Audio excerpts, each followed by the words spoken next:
Alléluia, gloire à notre Dieu. Shalom bien-aimé, shalom la famille. Nous rendons grâce à Dieu pour sa bonté qui vient de renouveler dans nos vies ce matin, car la parole dit qu'il renouvelle ses bontés dans nos vies chaque matin. Et dans le mot bonté, il y a bonheur. Cette journée, c'est un bonheur. C'est un sujet de joie pour chacun de nos bien-aimés. Nous devons démarrer la journée avec la vision, la pensée, la foi.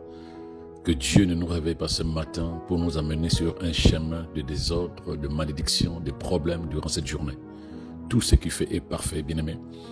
Lève-toi avec la pensée, comme dit la parole de Dieu, que ce jour que Dieu te donne, le jour que Dieu a créé pour toi, est un sujet de joie, de reconnaissance pour toi, ta famille, au nom de Jésus. Lève-toi avec cette conscience. À ce moment même, tu fermes les yeux, tu oublies tout ce qui est autour de toi et tu vois le bonheur, la grâce de Dieu t'accompagner chaque seconde de cette journée. Et tu rends grâce à Dieu avant même que tu commences à vivre la journée de manière physique. Vis-la de manière spirituelle avec la parole de Dieu, avec la vision que l'Esprit te communique à l'intérieur de toi. Oh, que le Seigneur soit glorifié éternellement au nom de Jésus. Alors ce matin, nous allons méditer et prier par la parole pour restaurer la foi. Eh oui, restaurer la foi, requinquer la foi et apporter le réconfort dans les cœurs quand rien ne va. Quand on se retrouve face aux difficultés de la vie. Ça, c'est des choses souvent qu'on néglige. La plupart du temps, les chrétiens se battent seuls, isolés dans leur petit coin ou bien avec un frère ou une sœur. Ils essaient de se battre. Mais parlons-en. Personne ne peut dire que non, il n'y a pas de difficultés dans ma vie. Non, tout va bien quand je me lève, je ne suis pas de manière physique. Parce que spirituellement, nous vivons la vie de Dieu, la vie Zoé. Hier, durant l'émission Dis-moi pasteur sur la dépression, j'ai dit que la fatigue physique, la fatigue mentale, la fatigue spirituelle rend fragile, rend faible toute personne qui est dans cet état-là. Et que cette fatigue mentale, spirituelle et physique est un facteur important dans la descente vers la dépression et le burn-out. Lorsque tu commences à sentir une certaine faiblesse intérieure, donc une faiblesse mentale, peut-être physique aussi, lorsque le temps des prières ne sont plus des priorités pour toi, lorsque tu commences à négliger tout ce qui était habitude spirituelle que tu avais mis en place, lorsque la concentration, c'est que tu n'es plus focus sur les choses importantes, dis-toi que mentalement tu es fatigué, spirituellement tu es fatigué et que tu dois très rapidement te ressourcer avant de tomber progressivement dans la dépression. Alors, hier, derrière l'exemple du prophète Élie que j'ai pris, j'ai expliqué que le travail spirituel comme une séance de délivrance, un temps de prière intense, d'intercession ou de guérison des malades, ces temps-là sont très épuisants, pas seulement physiquement, mais surtout spirituellement et mentalement. Bon, beaucoup de gens ont du mal à comprendre ce qu'on appelle une fatigue spirituelle. Ça existe. C'est pas parce que la personne s'assoupit, ne veut pas prier. Non, il faut comprendre. Et je l'ai dit hier, que lorsque nous réagissons pour apporter la vie de Dieu dehors, nous parlons. En fait, c'est comme Jésus l'a dit, il y a une énergie qui nous quitte. Nous sommes pleins d'énergie par la puissance du Saint-Esprit dans de nous, par la puissance de la parole dans de nous. Mais quand nous rendons ministère, bien-aimé, il faut que tu comprennes que nous faisons sortir de nous ce qui donne vie. Par exemple, pour apporter la guérison, ce qui donne vie parce que nous créons, nous apportons un changement dans les circonstances, dans les situations autour de nous. Nous participons en fait à la gloire de Dieu par nos actions, si tu veux. Nous participons à la gloire de Dieu par nos actions. Donc lorsque tu sors de là, oui, il y a guérison, il y a transformation, il y a délivrance, tout ce que tu veux. Mais ça ne se fait pas comme ça parce que tu parles. Parce que tes paroles sont puissance. Et cette puissance vient de l'intérieur de toi. Donc c'est des choses que beaucoup de gens ne comprennent peut-être pas. Donc ça t'épuise. Et tant que tu ne prends pas le temps de te ressourcer, tu risques de tomber dans la dépression. Pas parce que tu es faible spirituellement. Pas parce que tu es un bébé chrétien. Non. Quand on est vidé, il faut se ressourcer. Jésus, j'ai donné l'exemple d'hier, Jésus, régulièrement, quand il a fini de prêcher ou de rendre des ministères, quel que soit ce qu'il faisait, la Bible dit qu'il s'est retiré. Pour deux raisons, se reposer, mais surtout pour se ressourcer. Et il a conseillé pareil aussi aux disciples dans le verset où il leur dit asseyez-vous, reposez-vous. Parce que pendant toute la journée, la Bible dit qu'il y avait des allants et des venants. C'est-à-dire qu'ils étaient au four et au moulin, si tu veux.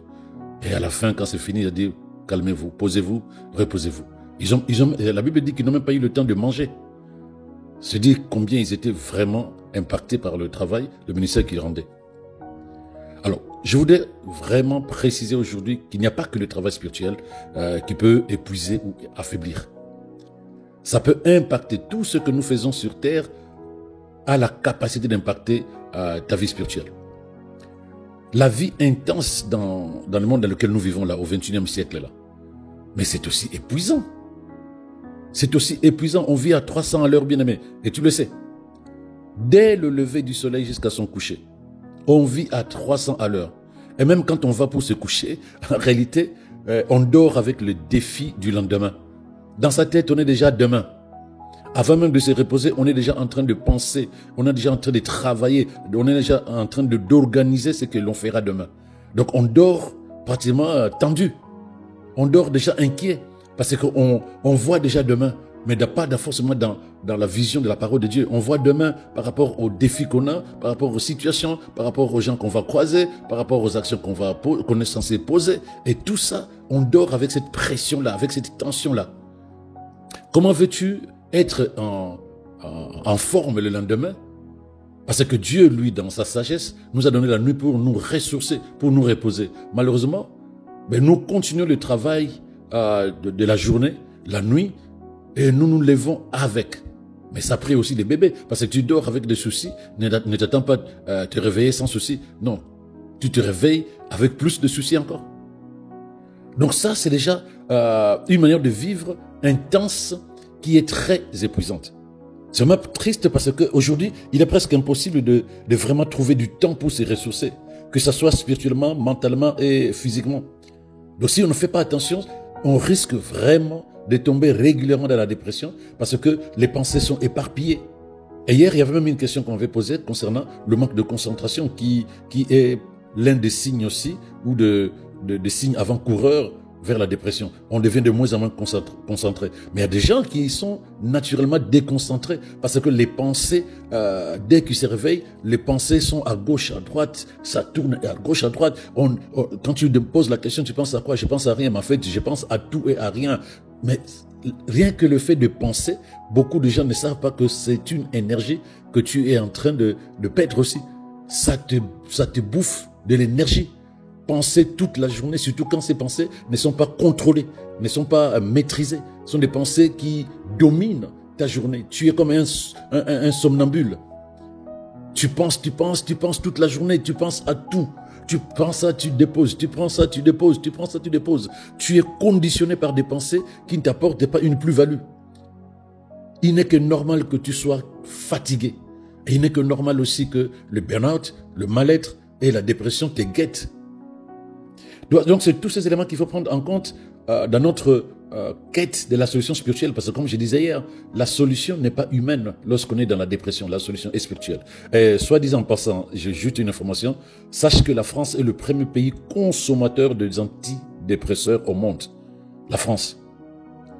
Les antidépresseurs, c'est le médicament qu'on donne contre la dépression. Et l'Europe est le premier continent au monde. Donc les gens vivent dans un mal-être permanent malgré les vacances, malgré l'organisation des loisirs pour essayer de décompresser, comme on dit, décompresser. Mais étant donné que la dépression est un état dont la source est spirituelle, bien-aimé, la solution ne viendra pas d'ailleurs que du spirituel. C'est à toi que je le dis. Oui, tu peux t'organiser des moments de vacances physiques. Mais il y a des gens qui reviennent des vacances plus énervés encore. Parce qu'en revenant des vacances, on commence déjà à penser au travail. Ce n'est pas plaisant. Mais en tout temps, on fait semblant quand on rentre des vacances. Ouais, j'étais en Italie, j'étais en Hollande, j'étais en Espagne, c'était très bien. Mais la pression avait déjà commencé sur le chemin du retour. Parce qu'il faut retrouver la vie normale, la vie professionnelle qu'on a fouillé un moment. Donc, on ne trouve pas forcément solution derrière tout ce que le monde dispose pour nous ressourcer, pour décompresser si tu veux. Ça fonctionne, mais il faut il faut que ça soit accompagné par le fait que tu te ressources spirituellement aussi. Il faut commencer par le spirituel. Et tout ce que tu feras par la suite sera aussi bénéfique si tu veux. Ça sera bénéfique. La solution est spirituelle quand on sent qu'on est spirituellement et mentalement épuisé. C'est la prière en langue. Comme je l'ai dit hier, c'est la prière en langue avant que ton esprit ne soit plus capable de rester connecté au Saint-Esprit et à la parole de Dieu. C'est très important de ne pas perdre cela de vue. Si tu n'as pas eu le temps, si tu ne t'es pas organisé à te ressourcer spirituellement, c'est là, bien-aimé, que le diable va chercher à polluer tes pensées, à soulever en toi des pensées et des émotions toxiques qui vont t'amener vers un mal-être et vers la dépression. Quelle que soit l'origine, quelle que soit la cause de cet épuisement mental et spirituel, bien-aimé, il faut développer l'habitude de prier constamment en langue, partout et en tout temps, en plus de l'habitude de méditer constamment la parole de Dieu. C'est capital, c'est essentiel. Le monde nous vide par la manière de vivre. Il y a les attaques démoniaques, par les influences dans notre manière de penser. Il y a les pièges de l'ennemi que nous devons régulièrement mettre à nu par le Saint-Esprit et la parole de Dieu. La Bible nous dit de rester vigilant. Être vigilant, ça demande de l'énergie, ça demande une vigilance mentale, spirituelle. Et cela signifie simplement que à la fin de la journée, tu es heureux d'avoir gagné parce que tu n'es pas tombé, mais il faut que tu te ressources rapidement parce que tu t'es vidé. Fuir le mal, être un témoignage, vivre la vie d'un enfant de Dieu, le Saint-Esprit t'utilise. Mais toi, tu dois rester vigilant. La parole t'inspire, mais toi, tu dois rester focus sur la parole. Cela demande une énergie spirituellement parlant. Cela demande une énergie mentalement parlant. Donc, tu ne peux pas négliger le fait que lorsque tu arrives le soir, tu t'allonges sur ton lit en disant « journée remplie, demain prendra soin de lui-même ». Non. Si tu faisais le bilan de ta journée le soir, tu verras combien tu as travaillé mentalement pour faire certaines choses et pour ne pas faire d'autres. Tu verras aussi combien ta vie spirituelle, le travail spirituel que tu as fait dans la journée, t'a aussi vidé, épuisé. Si tu n'as pas travaillé aussi dans la journée à prier régulièrement en langue pour te ressourcer à chaque instant. Te ressourcer à chaque instant. Parce que la journée va te vider à cause de ton travail professionnel, de tout ce que tu fais de manière sociale, mais aussi surtout spirituelle. Mais prends le temps dans la journée de continuer à prier en langue. C'est ça le conseil que j'ai donné hier. C'est très important. Donc tu comprends bien, que tu n'as plus le droit d'amener ta vie jusqu'au niveau de la dépression. Tu as la solution. Tu as juste besoin de t'organiser, de te discipliner, de comprendre que mieux vaut prévenir que guérir. Parce que tu peux actuellement te retrouver dans une situation où il semble que tes forces te font défaut et que tu ne peux plus continuer à faire ce que tu fais, d'avancer, tu ne sais plus quoi faire. Bref, quand tu sens ces symptômes-là, tu te dis non, c'est des signes avant-coureurs d'une éventuelle dépression. Tu peux aussi physiquement, financièrement ou émotionnellement être faible. Les pensées commencent à tourner à l'intérieur de toi, pas forcément des bonnes pensées. Tu te sens comme en cage, tu ne sais plus quoi faire, où aller. Tu as envie d'aller partout et d'aller nulle part. Tu te lèves dans la tristesse, tu te couches dans la tristesse, la journée, à peine encore si tu souris. Tu sembles manquer de force, tout est mélangé au-dedans de toi. Bien-aimé, il y a une bonne nouvelle pour toi. Il y a une bonne nouvelle. Nous avons un Dieu dont la spécialité est de nous porter à tout moment, surtout lorsque nous sommes faibles. Il nous donne la force dont nous avons besoin pour avancer. Il nous donne le courage de traverser les heures sombres, bien-aimés. Bien-aimé, surtout ne t'isole pas comme le prophète Élie. Ne fais pas ça. Dès que tu sens ces signes avant-coureurs vers une possible dépression, lève-toi. Commence à prier en langue. Commence à prier en langue, bien-aimé.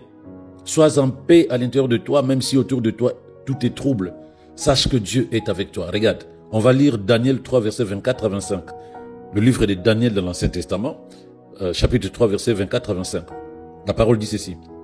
Soudain, le roi Nabuchodonosor se leva, étonné, et demanda à ses ministres, « N'avons-nous pas jeté 3 hommes ligotés dans le feu ?»« C'est exact, majesté, répondirent-ils. « Et pourtant, reprit le roi, je vois 4 hommes non ligotés qui se déplacent en plein milieu du feu. Ils ne portent aucune trace de blessure. Et le 4e homme ressemble tout à fait à un être divin. » Alléluia. Bien aimé, la Bible nous raconte dans cette histoire comment Shadrach, Meshach et Abednego furent jetés dans une fournaise ardente. Ils furent jetés au feu parce qu'ils avaient refusé d'adorer la statue du roi et même de l'adorer lui-même. Donc le roi les a fait jeter au feu. Ils étaient trois, ils étaient ligotés comme de fagots, de morceaux de bois. Mais quand le roi et les autres qui étaient autour de la fournaise ont regardé à l'intérieur, ils ont vu, comme le roi lui-même le dit, il dit, mais moi je vois 4 hommes. Ils étaient jetés à 3 dans la fournaise. Mais quand le roi a regardé, il a vu 4 personnes. Alléluia. Il a vu 4 personnes non ligotées, alors que les 3 qu'on a envoyés dans la fournaise étaient ligotés. Et il dit, le 4e ressemble tout à fait à un être divin. Il ressemble à un être divin. Bien, mais pendant qu'ils étaient dans la fournaise, Dieu ne les a pas laissés tomber. Il ne les a pas laissés tomber. Ils ne sont même pas troublés. Ils n'ont même pas prié Dieu pour les faire sortir du feu. Non. Oh, j'aime ces moments merveilleux où l'Esprit révèle, inspire et nous enseigne, même moi-même. Ils n'ont pas prié Dieu de les sortir du feu, bien-aimés. Qu'est-ce que Dieu a fait? Au lieu de les sortir du feu, il les a rejoints comme le 4e homme dans le feu. Gloire à Jésus. Gloire à notre Dieu. J'aime ça. Merci, Saint-Esprit. Merci, Saint-Esprit. Il les a retrouvés dans le feu. Toi et moi, nous allons prier, Seigneur, sors-moi de ce feu. Non. Dieu dit, ce feu, la situation dans laquelle tu es, c'est pour ma gloire. Les gens verront ce que je ferai. Les gens verront comment je vais le faire. Le comment appartient à Dieu, bien-aimé, dans une situation que tu es en train de traverser. Toi, tu as besoin d'avoir confiance en lui. Tu as besoin de t'attacher à lui. Tu as besoin de rester scotché à la vérité de sa parole. Ils n'ont même pas prié Dieu de les sortir du feu. Il les a rejoints. Le 4e homme, comme un être divin, il les a rejoints. La Bible dit qu'ils n'avaient même pas l'odeur de la fumée sur leur peau et encore moins de brûlure. Ah, Seigneur, gloire à toi. Dieu n'a pas besoin de te sortir du feu, bien-aimé. Dieu n'a pas besoin de te sortir du feu. Toi, tu dois te dire, Dieu veut simplement que ma vie le glorifie. Comment il va faire? C'est son travail, c'est son taf. Donc s'il estime que je ne sors pas de ce feu, je ne sortirai pas de ce feu, car je sais que ce qu'il fera, ce sera encore plus grand que ce que moi je désire. Il a dit déjà dans Ésaïe 42, verset 2, quand tu passeras les eaux, écoute, quand tu passeras les eaux, qu'est-ce qu'il fait? Je serai avec toi. Quand tu traverseras les fleuves, ils ne te submergeront pas. Quand tu marcheras dans le feu, il ne te fera pas du mal et tu ne seras pas brûlé. Mais tout ça, il dit, je serai avec toi. Où c'est?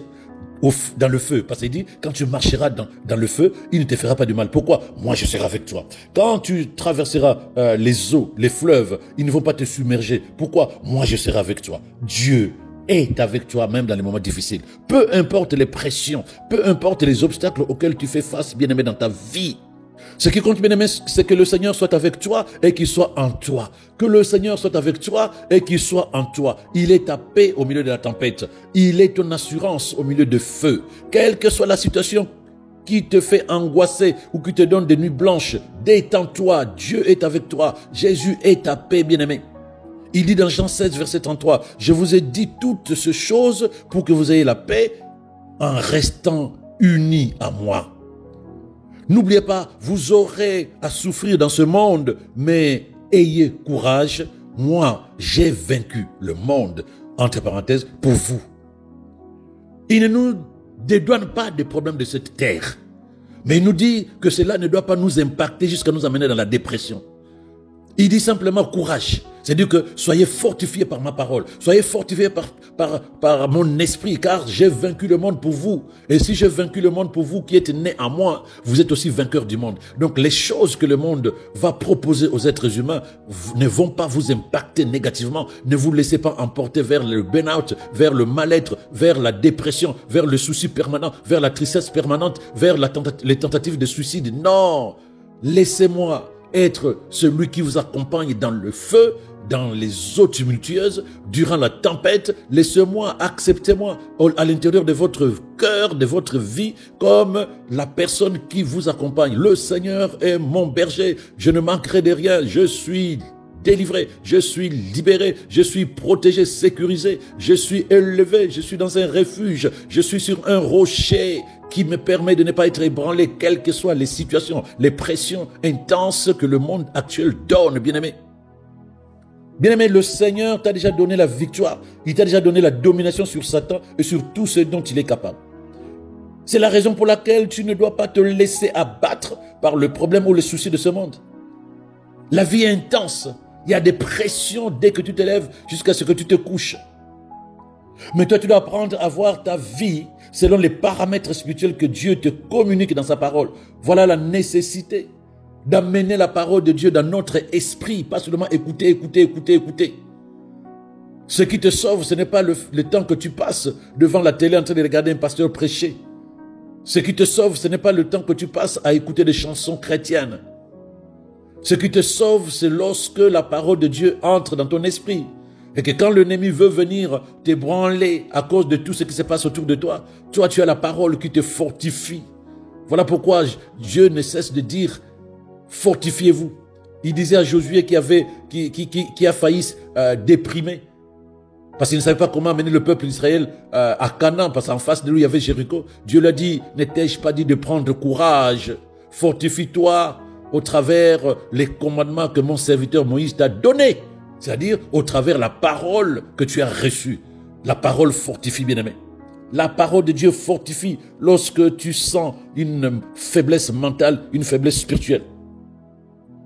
Quand tu te lèves le matin, commence par rendre grâce à Dieu et à déclarer, Père, je te rends grâce. Je te remercie de ce que tu vis en moi. Tu parles, tu commences ta journée avec des bonnes dispositions. Tu dis, Seigneur, ta présence en moi me rend invincible. Parce que ta parole et ton esprit me fortifient à l'intérieur de moi. Je suis une personne qui réussit. Chaque jour, je réussis tout ce que j'entreprends. Parce que je marche à la lumière de ta parole. Tu parles. Chaque jour, je fais des progrès. Je peux tout faire par Christ qui est ma force. Je n'ai pas peur. Je ne m'inquiète pas. Je ne tourne pas de regards inquiets. Cette journée, c'est une bénédiction, car tout ce que tu fais est parfait. Je me nourris de ta parole. Je me ressource dans ta parole. Je laisse le Saint-Esprit me guider durant cette journée. Quand tu disposes de ce moment merveilleux de ta journée pour poser les jalons de tout ce que tu vas vivre dans la journée, il est difficile que l'ennemi vienne t'ébranler. Il est difficile que ton esprit s'affaiblisse. Il est difficile que tu t'affaiblisses mentalement. Pourquoi? Parce que au même moment, tu dois te battre spirituellement, mentalement, par rapport à tous les pièges de Satan autour de toi. Au même moment aussi, tu as pris des habitudes de te ressourcer par la prière en langue, de te ressourcer par des déclarations, de la déclaration et de la méditation constante de la parole de Dieu. C'est ça que tu dois développer comme habitude pour ne pas tomber dans les dépressions qui font la vie de la majorité des gens dans ce siècle. La société moderne, c'est une société dépressive. Mais toi, tu n'es pas dans la société moderne. Tu vis dans cette société, mais toi, tu vis dans le royaume de Dieu, avec l'esprit et la parole de Dieu. Oh, alléluia. Bien-aimé, comment peux-tu répondre au Saint-Esprit quand il va te rappeler ceci? 1 Corinthiens 3, verset 16. Donc, l'Esprit te rappelle, ne savez-vous pas que vous êtes le temple de Dieu et que l'Esprit de Dieu habite en vous? C'est une question. Comment vas-tu répondre? L'Esprit te pose la question. Ne sais-tu pas que tu es le temple de Dieu et que l'Esprit de Dieu habite en toi? Tu répondras, ah tiens Seigneur, merci de me rappeler, je ne savais pas. Ou bien tu vas dire, oui Seigneur, je le sais.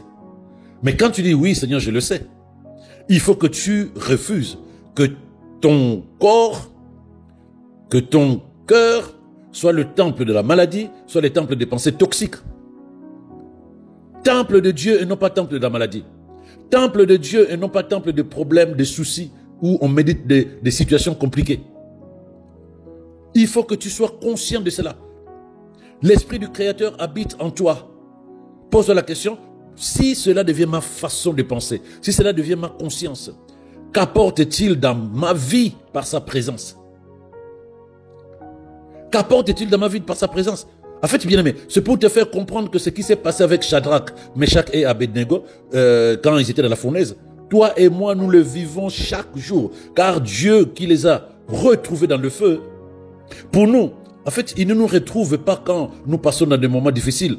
Pour nous, il a fait le choix de demeurer en nous. Alléluia. Il est en nous, quel que soit l'endroit, quelle que soit la situation, quelles que soient les circonstances dans lesquelles nous nous trouvons. Il est avec nous parce qu'il a fait le choix de demeurer en nous par le Saint-Esprit.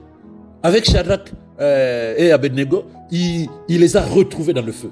Nous, il nous accompagne si nous sommes appelés à passer par le feu. Il a dit, je serai avec vous. Donc c'est une conscience qu'il faut renouveler. Dieu est avec toi, bien-aimé. Ne te soucie plus jamais de ceux qui sont contre toi. Ou quelles que soient les adversités que tu as, ne te soucie pas de cela. Quelles que soient les circonstances par lesquelles tu passes, quels que soient les défis auxquels tu peux faire face. Par exemple, la Bible dit que quiconque se présente comme ton adversaire trébuchera et tombera lui-même. Quiconque se présente comme ton adversaire trébuchera et va tomber lui-même. C'est un fait. Ce n'est pas toi qui as prié. Dieu a décrété. C'est un décret divin. Il a dit, toute personne qui va se lever en proclamant que tu es son adversaire, c'est lui-même qui va tomber. Regarde, c'est dans le psaume 27, verset 1 à 2. Le Seigneur est ma lumière et mon sauveur. Je n'ai rien à craindre de personne. Le Seigneur est le protecteur de ma vie. Je n'ai rien à redouter. Si des gens malfaisants s'approchent de moi, s'ils s'approchent de moi comme des bêtes féroces, ce sont eux, mes ennemis, acharnés, qui se retrouveront par terre. Pourquoi? Mais parce que Dieu l'a dit lui-même. Il a dit, voici, je décrète que toute personne qui s'approche de toi de manière à te faire du mal, je décrète moi-même de manière divine, de manière royale, que c'est lui-même qui va se faire du mal. Donc toi, tu ne pries pas pour cela. Tu ne pries pas pour que ton ennemi meure. Non. Tu ne pries pas pour que tes ennemis se retrouvent à terre. Non. Toi, tu rends grâce à Dieu, qui est ta lumière, ton protecteur, qui est ton sauveur. Tu rends grâce à Dieu qui dispose de toutes choses parfaites pour toi. Bien aimé, la Bible dit que celui qui est en toi est plus grand que celui qui est dans le monde. Tu peux être confronté à des défis dans tes études. Considère cela comme une joie parfaite, une joie complète, car quoi qu'il va arriver, tu t'en sortiras vainqueur. Tu en sortiras avec un témoignage. Bien aimé, refuse de t'évanouir, refuse de perdre courage quand les turbulences arriveront dans ta vie. Dieu croit en toi. Dieu croit en toi, c'est pourquoi il t'a levé ce matin. Il t'a donné, il a renouvelé en toi sa bonté. Il a renouvelé le souffle de vie parce qu'il croit en toi. Il sait que tu es capable de faire des grandes choses. Il croit qu'il t'a suffisamment formé pour affronter les défis et gagner pour lui. Même si, bien-aimé, tu as prié et que le problème ne semble pas avoir disparu, refuse d'abandonner. Refuse d'abandonner. Nous ne devons pas céder. Nous ne devons pas céder. Tu ne dois jamais céder sous les difficultés. Parce que nous savons qui nous sommes. Nous savons ce que Dieu est pour nous. Nous savons ce qu'il a accompli pour nous en Christ Jésus. Nous savons où se trouve notre ennemi éternel, Satan. Il est sous nos pieds. Nous ne pleurons jamais lorsque nous sommes confrontés à des défis. Parce que nous savons que les défis sont des tremplins que Dieu va utiliser pour nous propulser dans des dimensions nouvelles et élevées. Bien aimé, nous avons le réconfort des Écritures. Quand la pression de ce monde commence à sévir à l'intérieur de toi, quand des challenges, des défis, des complications, comme on dit, commencent à venir frapper à la porte de ton cœur, de ton esprit, bien aimé, nous avons l'assurance du Saint-Esprit dans nos vies, de telle sorte que nous ne pouvons jamais être vaincus. Il n'y a pas d'adversaire ou d'adversité sur terre et dans le ciel qui puisse te vaincre tant que tu fonctionnes avec et dans la parole de Dieu. N'oublie pas cela, rappelle-toi. 2 Corinthiens 4, verset 18, il dit ceci, car nous portons notre attention non pas sur ce qui est visible, mais sur ce qui est invisible. Ce qui est visible est provisoire, mais ce qui est invisible dure toujours. Regarde ta vie avec les yeux de l'esprit.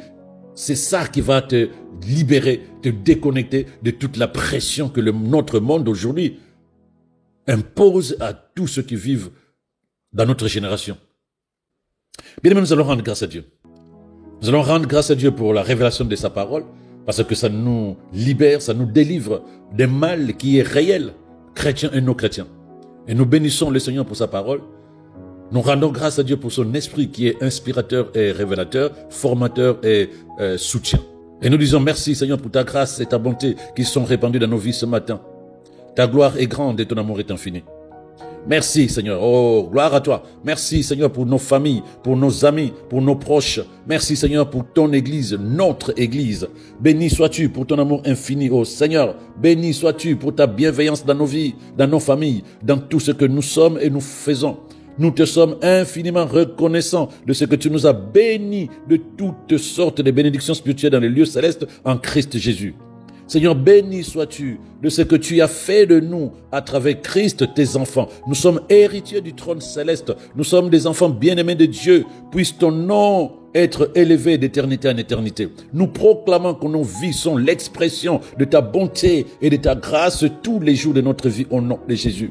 Nous déclarons que ta faveur et ta miséricorde nous accompagnent tous les jours de notre vie. Nos vies ne manqueront pas de bonté au nom de Jésus.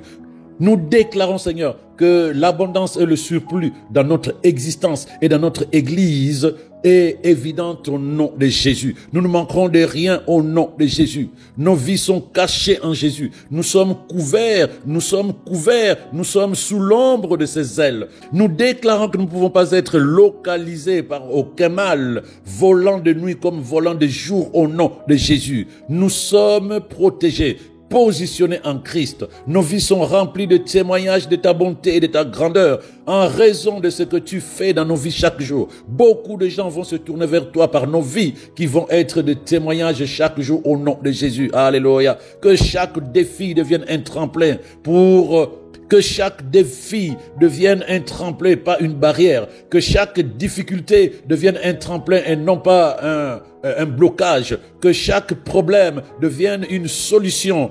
Au nom de Jésus, chaque chute deviendra une élévation. Nous marchons dans la stabilité divine au nom de Jésus. Merci, Saint-Esprit, pour la révélation de la parole puissante de Dieu. Bien-aimé, je vais élever la voix pour toi. 2 Corinthiens 2, 14 dit ceci: grâce soit rendue à Dieu qui nous fait toujours triompher en Christ, et qui répand par nous en tout lieu l'odeur de sa connaissance. Oh, gloire à notre Dieu. Bien-aimé, tu peux ne pas éviter de traverser les défis de la vie, parce que nous vivons dans ce monde. Mais une chose est sûre, ta victoire est toujours garantie. Ta victoire est garantie. Peut-être au moment où je te parle, bien-aimé, la tempête fait rage dans ta vie. Tu peux toujours être sûr que la victoire est au bout du tunnel. N'oublie pas cela. Rappelle-toi, ces 3 jeunes gens qui étaient dans la fournaise, Dieu est parti les trouver. Mais toi, il ne va pas venir te trouver. Il t'accompagne pour que tu traverses le feu, que tu traverses le zoo. C'est pourquoi il te faut garder précieusement la parole de Dieu dans ton cœur pour que quand l'ennemi arrive pour essayer de t'intimider, tu sauras comment lui répondre et quoi lui répondre. Jésus dans le désert a vaincu Satan par la parole. Il est écrit, il est aussi écrit. Quand il viendra avec ses mensonges bien-aimés concernant ta vie, quand il viendra avec ces mensonges concernant ton avenir, lorsque tu es totalement nourri de la parole de Dieu, tu es non seulement ressourcé là où tu commences à t'affaiblir, mais tu es aussi rempli de la vérité et tu peux affirmer la vérité de ta vie sur la base de ce que dit la parole de Dieu. Voilà pourquoi je déclare que la victoire que Dieu t'a donnée en Christ se manifeste dans ta vie et dans tout ce qui te concerne au nom de Jésus. Peu importe ce qui peut arriver, peu importe ce que tu vis, bien-aimé, je déclare que tu gagnes dans toutes les situations. Tu ne perdras aucune bataille au nom de Jésus. Ta vie, bien-aimé, reflètera sa gloire et le parfum de sa connaissance sera perçu partout où tu te trouveras. Au nom de Jésus, je le déclare avec foi. J'affirme que tu peux tout par le Christ qui te fortifie. J'élève ma voix pour que tu sois conscient de cette vérité et que la peur, l'inquiétude, le doute disparaissent de ton cœur au nom de Jésus. Tu es rempli de la capacité de l'esprit. Tu es capable de tout faire et de tout gagner au nom de Jésus. Rien ne sera trop difficile pour toi au nom de Jésus. Tu ne seras dominé par aucune force. Le péché, le mal ne prévaudra plus sur ta vie, car en toi habite la puissance du Saint-Esprit de Dieu. Le mal ne prévaudra plus sur ta famille au nom de Jésus. Je déclare que tu es fort dans le Seigneur. Je déclare que tu es fort dans le Seigneur et dans la puissance de sa parole. Tu es armé de toute l'armure de Dieu qui t'a permis de résister à toutes les tentatives de déstabilisation de l'ennemi. Aucune flèche de ténèbres tirée contre toi ne prévaudra. Tu es plein de foi, une foi audacieuse. L'incrédulité ne rattrapera pas ton âme au nom de Jésus. Le découragement a disparu de ton cœur au nom de Jésus. La peur a disparu de ton cœur au nom de Jésus. Quelles que soient les menaces de l'ennemi, tu as confiance en toi. Tu as le courage du lion. Rien ni personne ne viendra t'ébranler, car en Christ tu es inébranlable. Le Seigneur me demande de te rappeler, bien-aimé, qu'il a combattu tes ennemis et il les a fait tomber par ses mains puissantes, afin que tu marches dans la paix et l'assurance. Tu es fort parce que la parole du Seigneur vit en toi. Tout ce qui ne peut pas vaincre la parole de Dieu ne peut pas te vaincre. Garde cela comme vérité, bien-aimé. La victoire de la parole est ta victoire au nom de Jésus. Rappelle-toi que tu es de Dieu. Tu es de Dieu et qu'en Christ Jésus, tu as vaincu le méchant. Que le monde des ténèbres ne vienne pas t'ébranler pour que tu t'affaiblisses.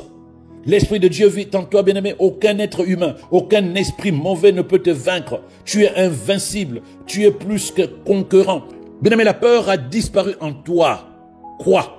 Parce que la parole de Dieu déclare, le Seigneur est mon soutien et mon aide. Je ne craindrai rien. Que peut me faire un homme? Aucun homme, aucun esprit ne peut te faire du mal parce que ta vie, ton esprit, ton cœur, ton corps, c'est l'habitation, la demeure de l'Esprit tout-puissant de Dieu.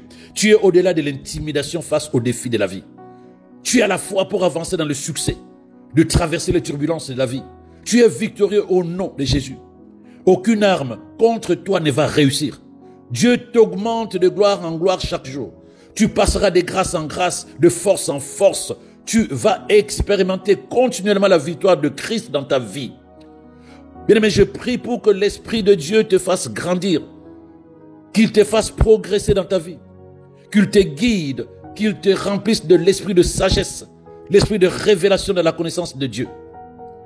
Au nom de Jésus, que tes yeux spirituels s'ouvrent afin que tu vois ta vie selon la pensée et la parole de Dieu.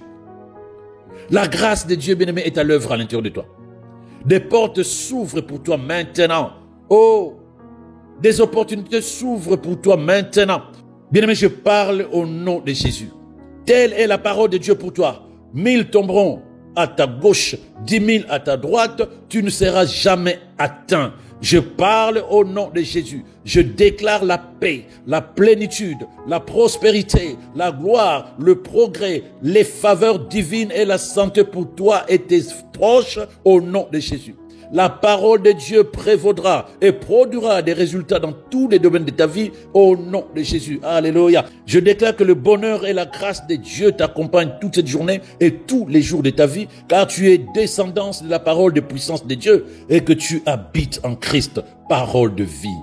Dis avec moi, Amen. Oh bien-aimé, qu'il te soit fait selon ta foi sur la base de toutes les paroles puissantes qui ont été prononcées sur ta vie. Que le Saint-Esprit te révèle davantage pour que tu ne marches pas dans l'inquiétude de ce monde, mais que tu marches dans l'assurance et la paix de sa parole. Passe une excellente journée. Shalom, shalom chez toi.